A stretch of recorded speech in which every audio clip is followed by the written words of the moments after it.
Welcome to the GSMC Fitness Podcast, the show that helps you sort through all of the trends, new and old, of the fitness world. We'll talk about yoga, running, Zumba, weightlifting, and everything in between. Whether you've got your fitness routine down to a science or you're just starting out and looking for direction, you'll find educational and entertaining information on the GSMC Fitness Podcast.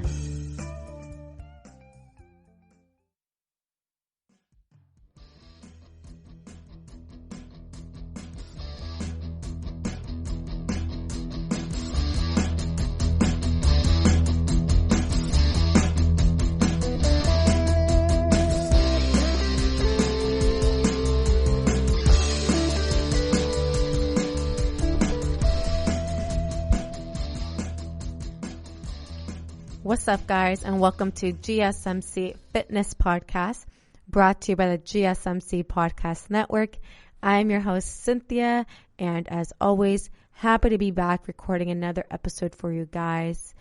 Let's see, what's the new update since the last time I spoke to you guys? Well, gyms are not open in my area. I'm not sure, but I know gyms are starting to open back up throughout California. And I'm kind of like, I'm 50-50, right? Like half of me is extremely excited to get back in the gym and to start lifting some heavy weight, like real weight, right? Not just 20 pound, 10 pound weight. Like I miss the barbell so much, but so that aspect, I'm extremely ecstatic that gyms are opening back up. But then the other half of me, I'm very paranoid and nervous about it as well, because I work at two different gyms and I've been working since last Friday, and people have not been social distancing. People have not been wearing their mask, and they're like up in my face talking to me. So it's very nerve-wracking for me, especially since I do live with family. So that's the only thing. I'm like half and half about everything opening back up.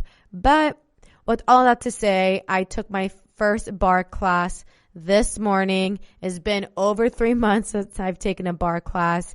And you guys, it was no joke. I literally thought I had to like run out of the class and throw up. I did not know if I was going to be able to make it through the entire 45-minute class, which is sad because before the new restrictions and regulations of COVID, the bar classes were running for about 50 to 55 minutes. I don't remember, 50 or 55 minutes. And now I could barely hang in a 45-minute class. So those 5 minutes that have been taken out of the class may not seem like a huge difference, but trust me, when you're doing the workout, 5 minutes is a hell of a difference. So I took my first bar class this morning, and yesterday I did lower body and I did squats, like barbell back squats. And oh my God, my body is feeling it. I walked out of the class this morning like crawling. Literally my legs hurt, my glutes hurt. So I'm definitely going to be taking a rest day tomorrow and not work out to let my body properly recover, which I will get into proper recovery in possibly the next episode, because I think recovery is extremely important to emphasize when it comes to fitness. I feel like recovery is often overlooked, but we won't get into all of that today. What we're here to talk about today, we're going to be discussing cycling. I feel like cycling has really taken off. Everybody's all about, Soul Cycle and like indoor cycling and riding their bikes, and it's all great. I'm gonna be straight up. It's not my favorite. Maybe I've had too many bike accidents in my adolescent years, and it's like traumatized me. I've had like my shoelaces caught on the pedal. I've crashed. I literally crashed into a mailbox once. So embarrassing. I've had a lot of accidents on, riding a bike. So me personally, it's not my favorite. Also, indoor cycling. I don't know how I feel about like cycling and like not going anywhere, like in a room. But I know it's extremely popular. I mean, the gym that I work at, they offer indoor cycling, and those classes always get booked up. And it's even crazier now because the class size are like cut in half due to COVID restrictions. So spots are filling up quick and it's crazy. So we're going to be discussing all about cycling today. We're going to get into some of the benefits of cycling, some drawbacks and safety, why you shouldn't cycle, and all of that stuff. So a lot of exciting things we're going to review today. And again, I think it's really important to talk about cycling since it is becoming the new, aerobic exercise people love to do. It's like a social thing. People wake up 6 a.m., go to an indoor cycling class, or, after work, let's do cycling. So really exciting stuff to discuss on today's episode. So for those of you who are listening and don't know what I'm talking about, cycling is a low-impact aerobic exercise that offers a wealth of benefits. It also varies in intensity, making it suitable for all levels. So whether you are a beginner or an experienced athlete, cycling is for everyone. You can cycle as a mode of transport, for casual activity, or as an intense competitive endeavor. So for today's episode, when I talk about cycling, I'm talking about both outdoor cycling and indoor. Cycling is a wonderful workout that keeps you active. It can also help shape a healthy lifestyle, both physically and mentally. And, I'm now going to be sharing with you guys some of the amazing benefits, some of the ways cycling can enhance your fitness level and well-being. The first one being weight management. Cycling habitually, especially at a high intensity, helps lower body fat levels, which promotes healthy weight management. Plus, you'll increase your metabolism and build muscle, which allows you to burn more calories even while at rest. So that is the really cool thing about cycling compared to, like, say, running on a treadmill. You're building muscle at the same time as you're also increasing your metabolism and burning fat. I think maybe the reason why I'm not too big into cycling is because it only targets like my lower body. Like, one thing about me, you guys, I'm not a fan of HIIT cardio, and like the burning sensation kills me. I prefer to weight lift and to take like longer breaks in between sets.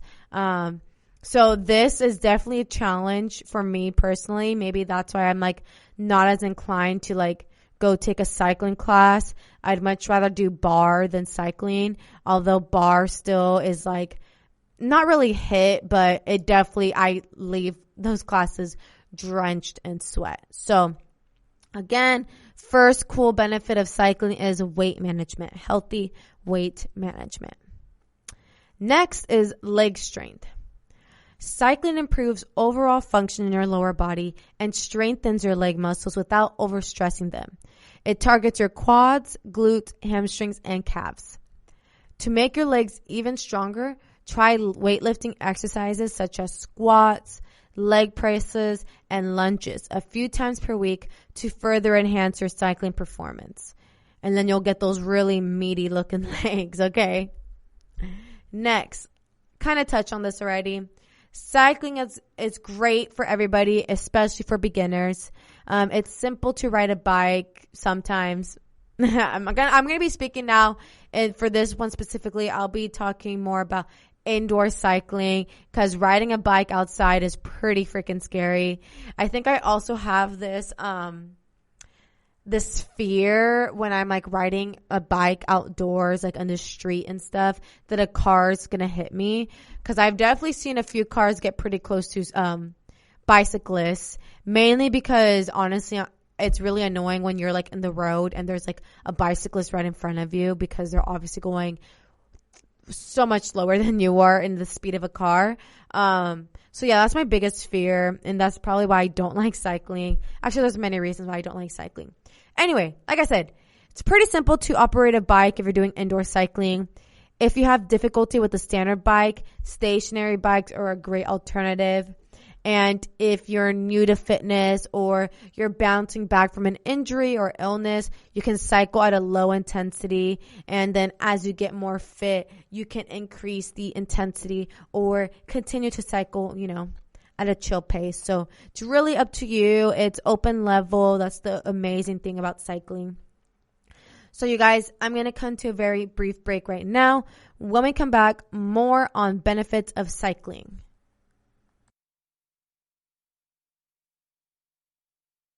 Do you want to be healthier, yet you just don't know what to do? All these shows telling you this and that, but nothing seems to work. Well, listen close. Golden State Media Concepts has got something great for you. The Health and Wellness Podcast dedicated to workout trends, healthy eating habits, diet, and everything about healthy living. Join us in our banters as we help you not just live life to the fullest, but live it to the healthiest.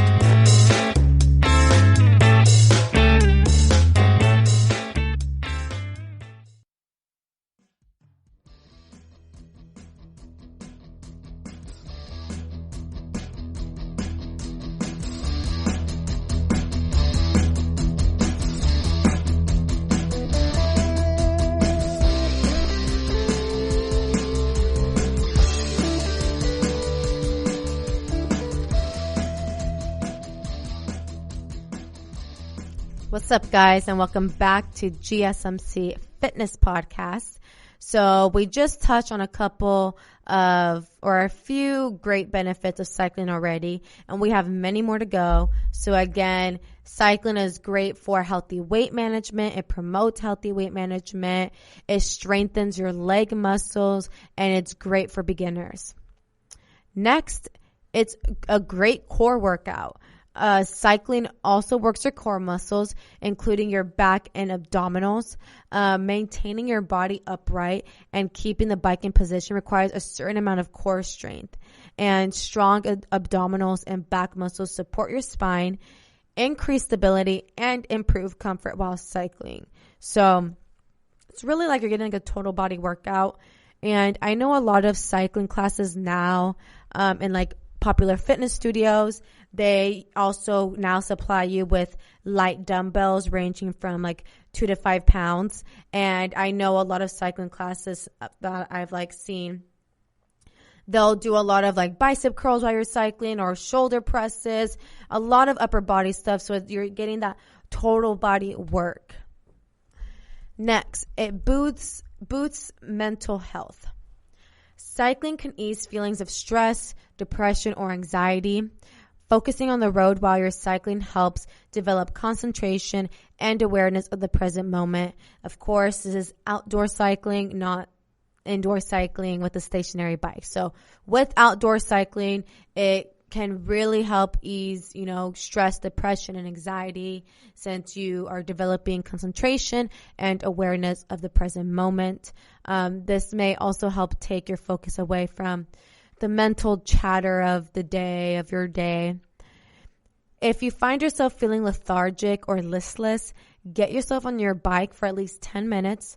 Exercise release endorphins, you guys, which in turn helps you feel better while lowering stress levels. That's why I just love fitness, why I love working out. Like, literally, it's just all positive things from fitness. It's all positive. Like, there's no downsides to fitness, okay? Whether you lift, you do cardio, you do 10 air squats at home, like, it literally releases endorphins and makes you happier. You feel more confident and content, and cycling is a part of that, and it can become a regular part of your life as well.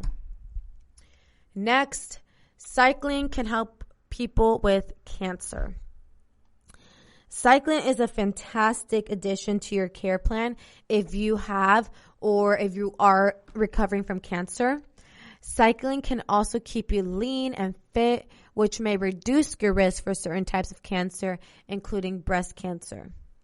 According to research from 2019, staying active if you have breast cancer may help reduce side effects of cancer treatment, including fatigue, and improve your overall quality of life.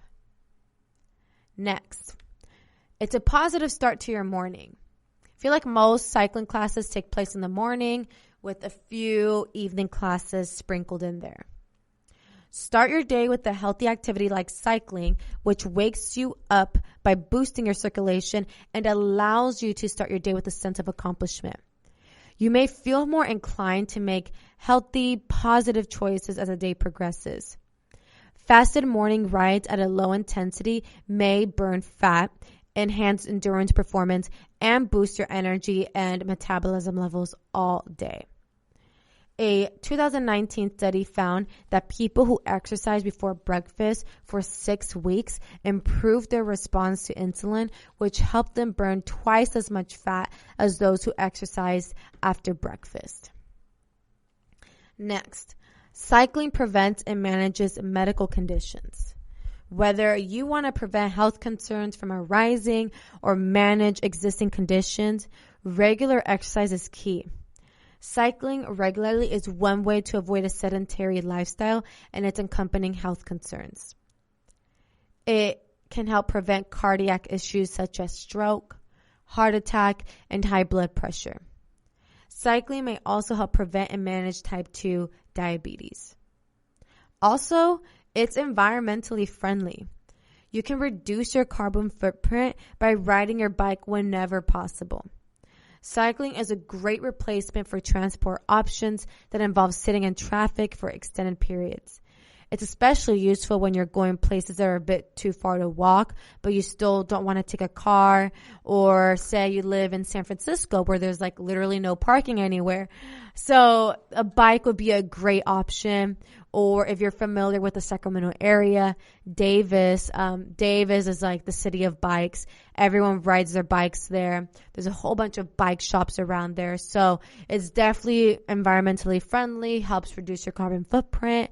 And I mean, do I need to say more? Those are all positives. So a bonus is also not having to fight for parking space in crowded areas. Maybe a bike space in Davis, but still a lot of pros. Also, cycling improves your balance, posture, and coordination. As you stabilize your body and keep your bike upright, you'll improve your overall balance, coordination, and posture. Balance tends to decline with age and inactivity, so it's vital to keep on top of it. Improved balance is beneficial in the prevention of falls and fractures, which can leave you on the sidelines while you take the time off from exercise to recover. And lastly, it's a low impact option. So for those who have any joint discomforts, pain, fibromyalgia, arthritis, cycling is a great option for you. Just like bar, it's easy on your body, making it a gentle option for people who want an intense workout without stressing their joints. Cycling is a great option for people who have joint concerns or overall stiffness, especially in the lower body. Now, there are a few drawbacks to cycling to consider, okay? I just listed a whole bunch of positives. Again, I'll go through them very quickly. That cycling helps promote healthy weight management, strengthens your leg muscles. It's great for beginners, great for anyone. Great core strength, boosts mental health, helps people with cancer, a positive start to your morning, prevents and manages medical conditions. It's environmentally friendly. It improves your balance, posture, and coordination, and it's a low impact option. So with all of that being said, there are a few drawbacks to cycling to consider. A serious disadvantage is the risk of an accident. Like I said, I have plenty of experiences with bike accidents, whether it's in an urban or rural area. So when possible, ride on lanes reserved for cyclists as well as neighboring streets. Research from 2020 showed that cycle tracks and streets with 550 meters of the tracks had fewer collisions between cyclists and vehicles. Always remember to follow traffic laws.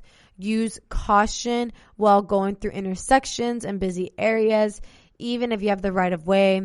Invest in a quality helmet and any other protective gear you may require. Avoid any loose clothing that you could get caught on your bike chains.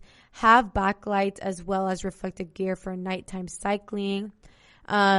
If bike commuting a long way to work, consider bringing a change of clothes to freshen up.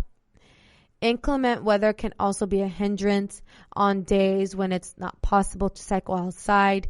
You can ride a stationary bike or choose another activity. If cycling is your mode of transportation, invest in rain and cold weather gear. And for extended daytime rides, use sunscreen on all exposed skin.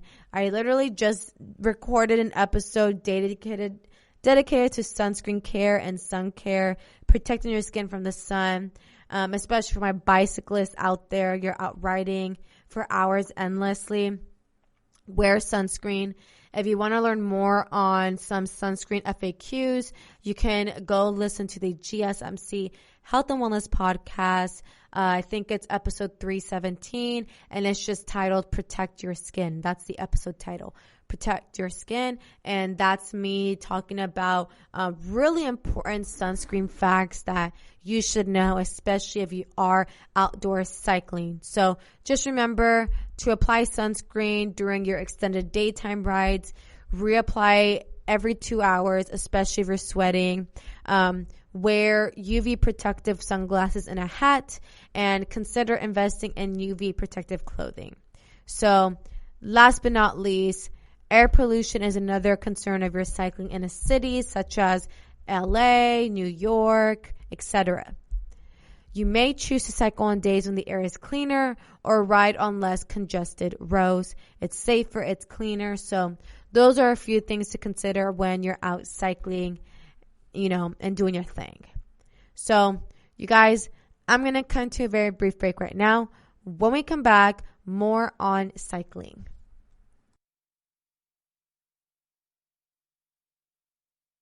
Tired of searching the vast jungle of podcasts? Now listen close and hear this out. There's a podcast network that covers just about everything that you've been searching. The Golden State Media Concepts Podcast Network is here. Nothing less than a podcast bliss with endless hours of podcast coverage. From news, sports, music, fashion, cooking, entertainment, fantasy, football, and so much more. So stop lurking around and go straight out to the Golden State Media Concepts Podcast Network. Guaranteed to fill that podcast itch. Whatever it may be. Visit us at www.gsmcpodcast.com. Follow us on Facebook and Twitter, and download us on iTunes, SoundCloud, and Google Play.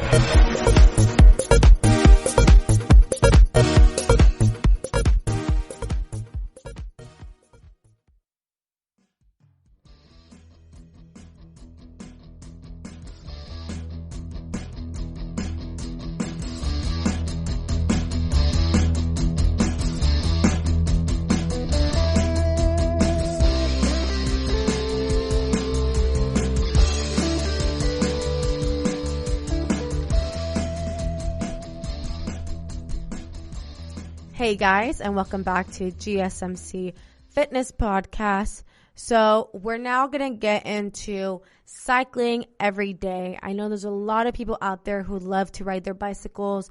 They go on miles and miles of riding their bikes, or they take indoor cycling every day on a consistent basis. So it's possible to cycle every day, especially if you use your bicycle for transportation or ride at a low intensity.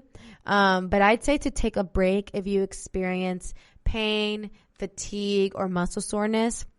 If you're cycling for fitness, you may want to give yourself at least one full day of rest each week.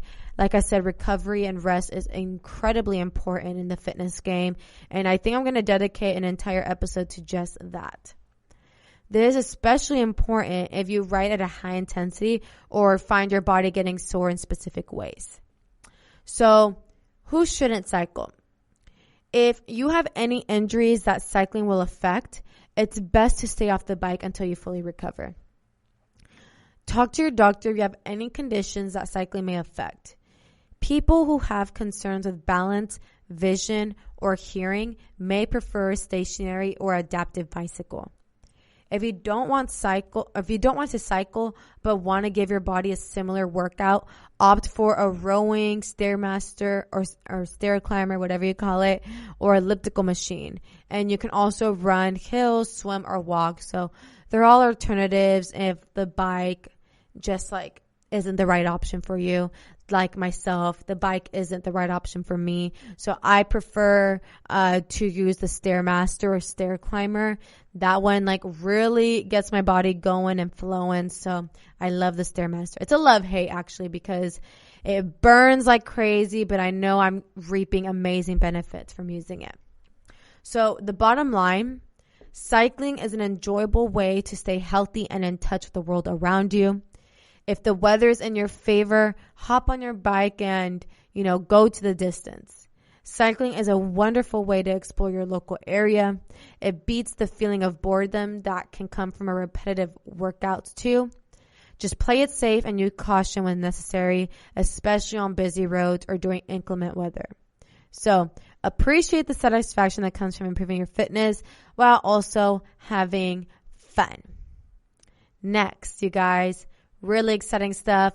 I'm now going to be sharing with you guys best hip rotator stretches for cyclists.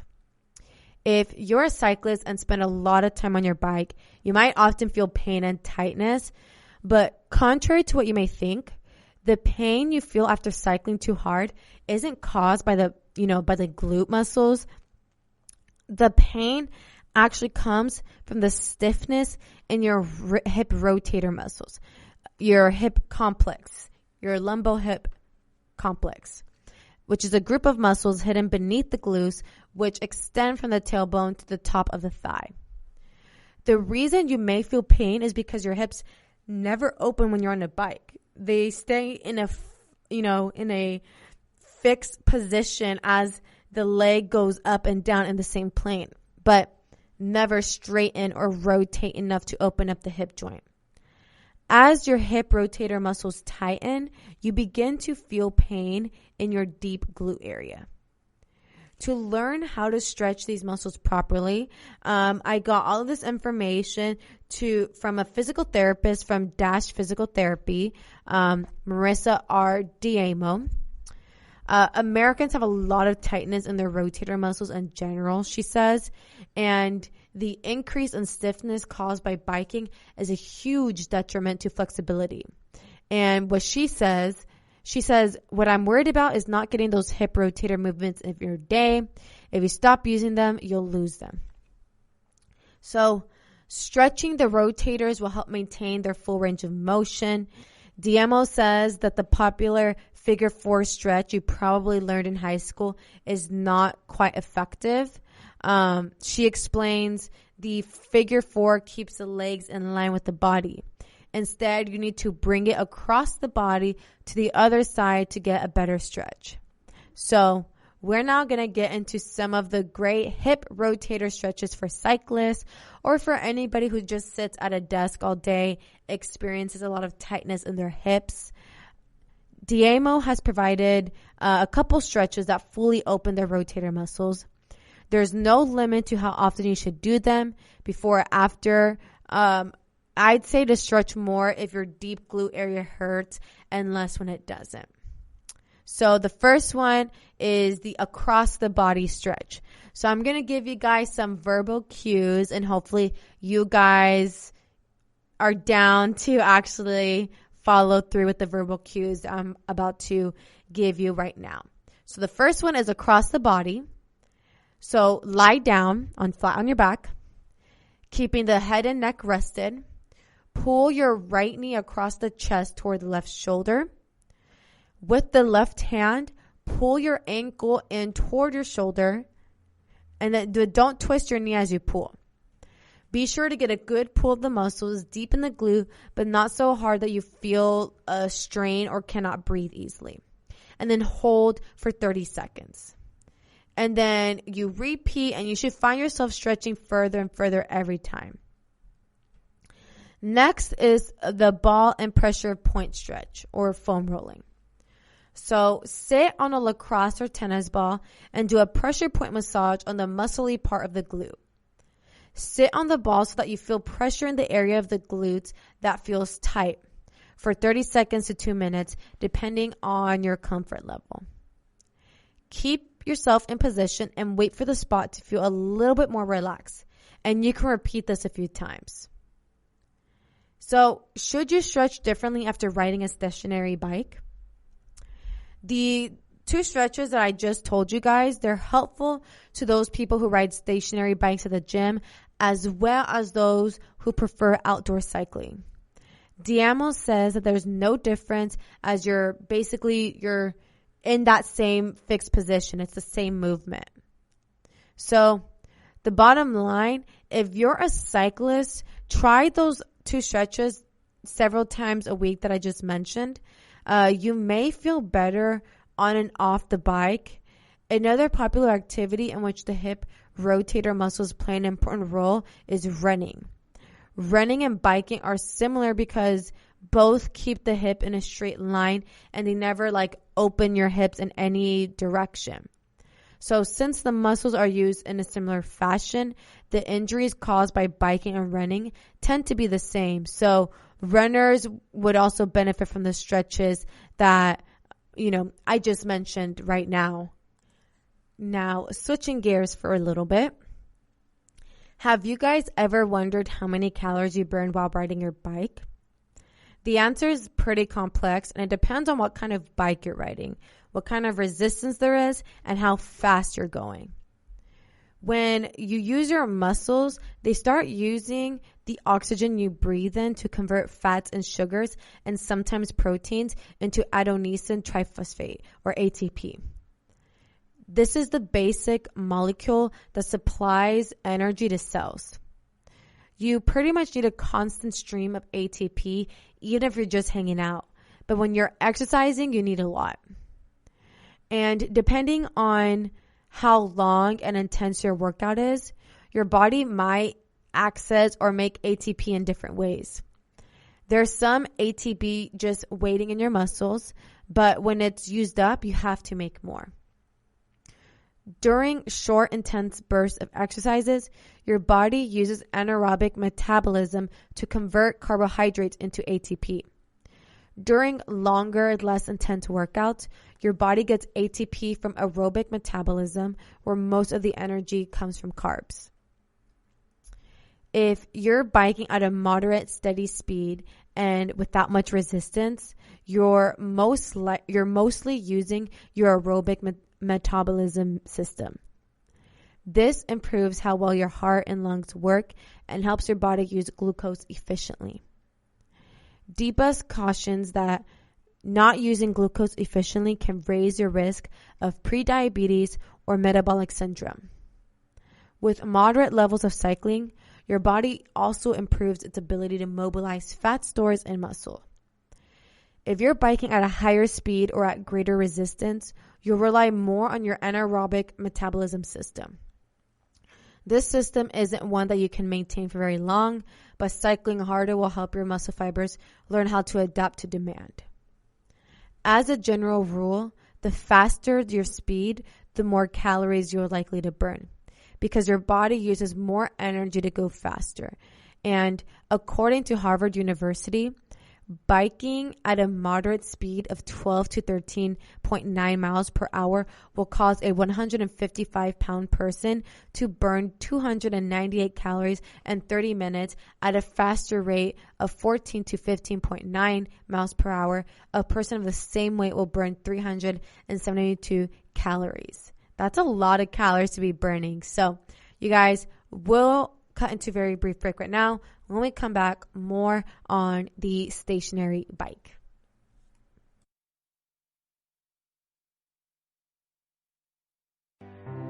The GSMC Life and Happiness podcast takes you on a journey of exploration. We'll discuss tried and true methods alongside the latest trends of how to best live your life to its fullest and happiest. From psychology to meditation, science to self-help books, the GSMC Life and Happiness podcast will help you to discover what makes you happy and how you can live life being the best you possible. Download the GSMC Life and Happiness podcast on iTunes, Stitcher, SoundCloud, Google Play, or anywhere you find podcasts. Just type GSMC in the search bar.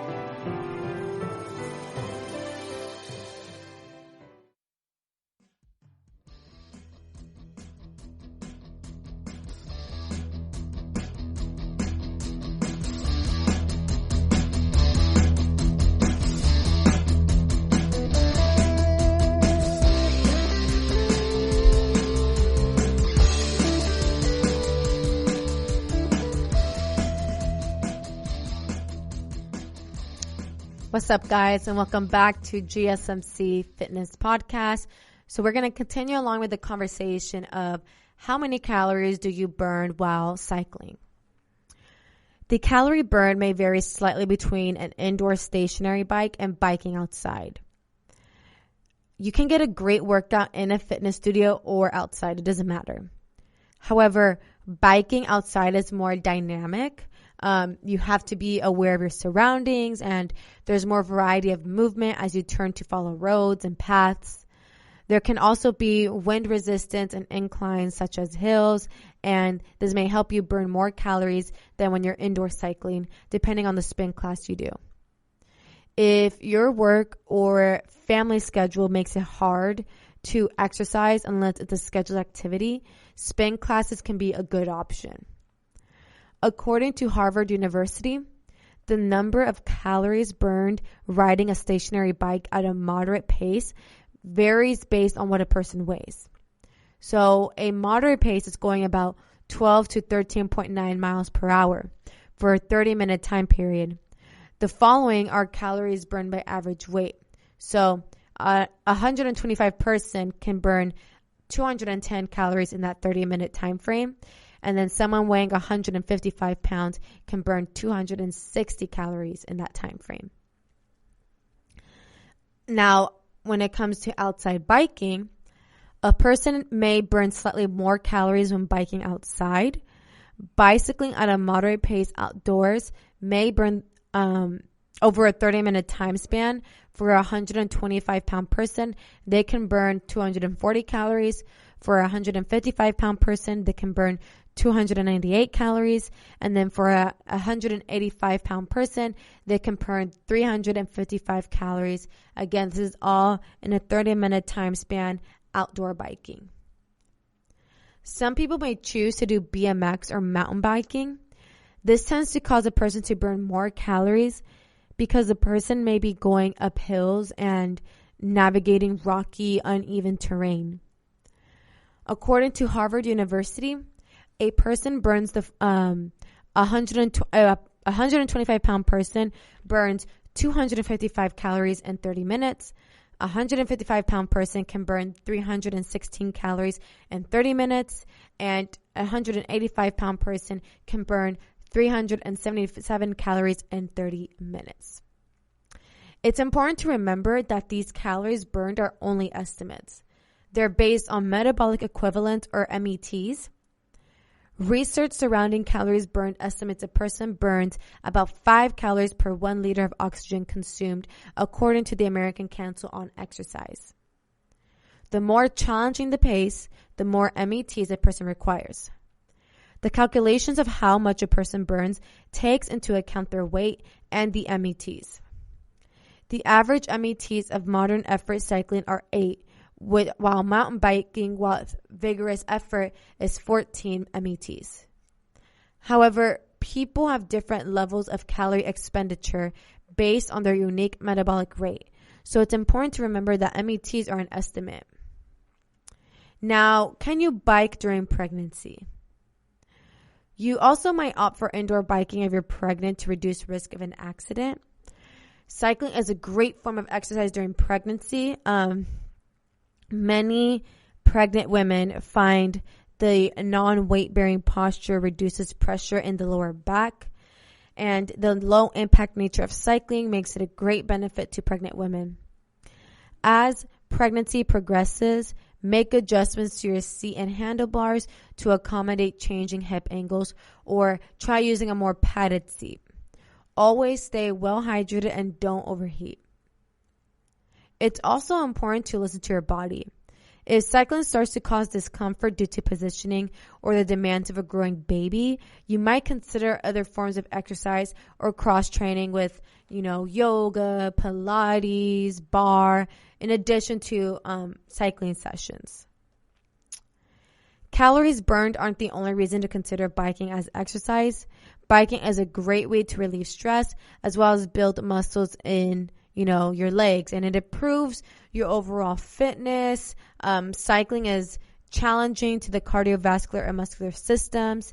You can enhance your overall fitness level by engaging in regular sessions.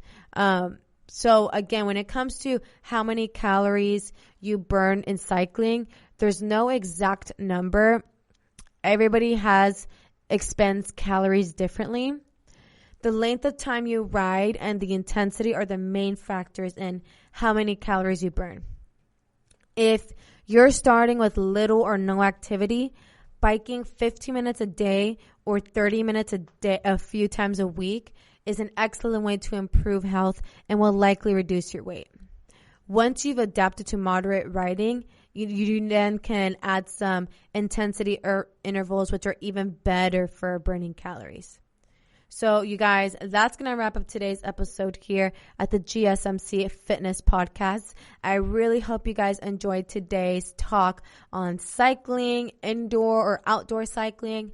Let me know in the comments if you prefer to do outdoor cycling or stationary bike indoors, or if you're like me and you don't prefer either and you'd rather do like the Stairmaster. Let me know. I want to thank you all for taking the time to tuning in to today's episode. If you liked what I had to discuss, please don't forget to like, share, subscribe, comment, all of that good stuff, because that tremendously helps the show. And I'll catch you guys here next week. You've been listening to the GSMC Fitness Podcast, part of the GSMC Podcast Network. You can find this show and others like it at www.gsmcpodcast.com.